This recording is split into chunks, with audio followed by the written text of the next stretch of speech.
Nehru PM seat ఎక్కాక 1954లో వక్ఫ్ act అనే ఒక bill pass చేశాడు. ఆ యాక్ట్ ఉద్దేశం ఏంటంటే, ఇండియా నుండి పాకిస్తాన్ వెళ్ళిపోయిన ముస్లిమ్స్ ఉన్నారు కదా, అలా ఇండియా నుండి పాకిస్తాన్ వెళ్ళిపోయిన ముస్లిమ్స్ తాలూకు ఆస్తులు, భూములు ఇండియాలో ఉండిపోయిన ముస్లిమ్స్కి మాత్రమే చెందాలి. గవర్నమెంట్కి కానీ హిందూస్కి కానీ ఈ భూముల మీద ఎలాంటి హక్కు ఉండకూడదని నెహ్రూ గవర్నమెంట్ చేసిన తీర్మానమే ఈ వక్ఫ్ యాక్ట్.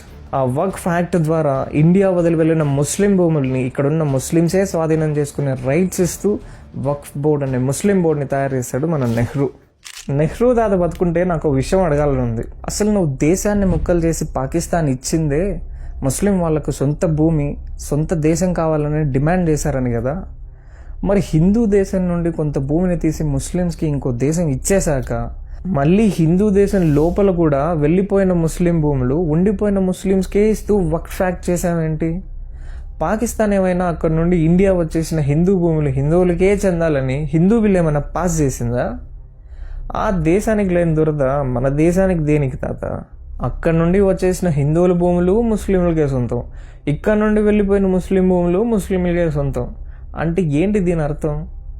బ్రిటిష్ వాడు దేశం బయట ఒక పాకిస్తాన్ పెడితే నెహ్రూ దేశం లోపల ఇంకో పాకిస్తాన్ పెట్టాడు. దీని అర్థం స్వాతంత్రం తర్వాత పుట్టింది ఒక్క పాకిస్తాన్ కాదు, 2 పాకిస్తాన్లు. February 13, 2025 దేశానికి పట్టిన దరిద్రానికి Modi government goodbye kiss ఇచ్చిన రోజు. దేశం దుమ్ములైపోయి బిల్ ఒకటి రాజ్యసభలో పాస్ అయింది, వక్ఫ్ అమెండ్మెంట్ బిల్.